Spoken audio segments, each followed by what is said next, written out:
Getting into the NFL Week 8 recap, what a fun week of games. Lots of upsets here. The Dolphins defeating the Rams, that defense showing up strong. I just can't wait to see what this team looks like a year from now.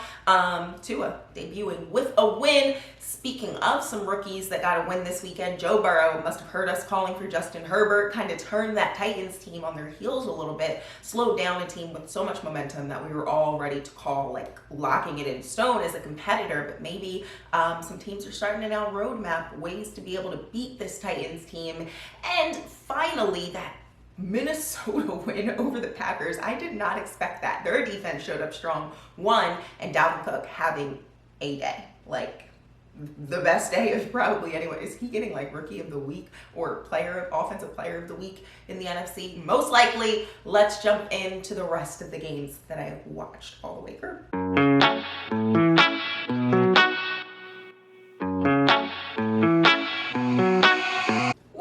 Things off with the Pittsburgh Steelers at the Baltimore Ravens. On the Steelers side of things, their defense played so well. We've seen them do that all season though. James Conner had a lot of success on offense. I think because he was finding, gaps and being able to find a lot of success in his run game, the offense was able to kind of ride off of that to get some momentum because they weren't in their usual form. I was surprised actually to see the receivers kind of being locked down. I guess not surprised. I think more of the credit would go to the Ravens DBs, Marcus Peters and Marlon Humphrey, who we're usually used to seeing playing really solid games. I think there was a couple non-calls there, but for the most part, they played a solid game, which is what the Baltimore DBs do. They have one of the best secondaries in the league.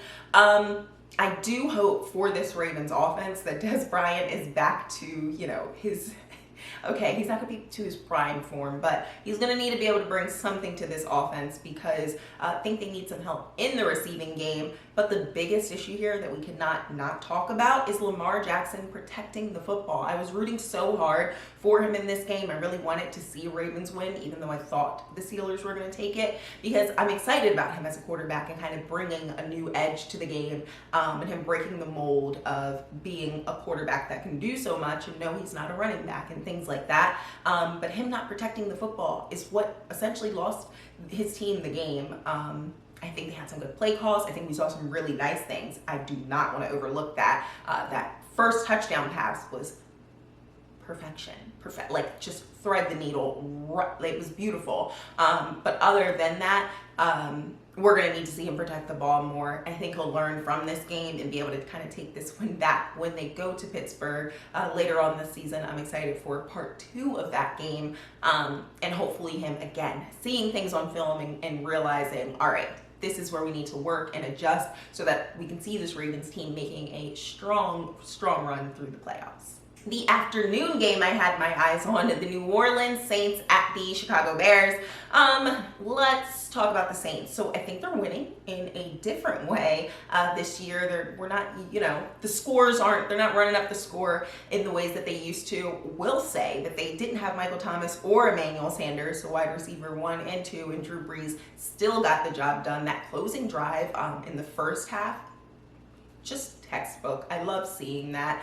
I'm never going to get over these legendary quarterbacks and Brady and Brees and Rodgers closing out a game or closing out a drive, closing out a half, and being able to show the younger guys, this is how you win a game. As far as the Bears defense taking them into overtime, because it was the Bears defense, I wish that they had an offense, but they don't. Interested to see where they kind of are able to fall to get a quarterback and all of those things. Lots of questions for the Bears' future there because they're winning too many games to be in position for one of the top quarterbacks. It's going to be an interesting draft season. And my final thoughts there, save Allen Robinson. Send him to Baltimore. They need him. So, he's such a great athlete, makes some really big-time plays. They weren't able to finish this game, and that's unfortunate, but I'm very curious what their future is going to be. I have lots of questions there. And finally, we've got to talk about the Sunday Night Football matchup between the Dallas Cowboys taking on the Philadelphia Eagles there in Philly. As far as Dallas, on the defense, Trayvon Diggs, a bright spot. We love to see that. 2 interceptions there. He's playing so well as a rookie, so that's promising. That's exciting. Something to look forward to for the future in Dallas, because everything else is just a little, not great right now. And I didn't expect much from Ben DiNucci, and we didn't get much from him, and that's okay. Because at this point, it's just rebuild time.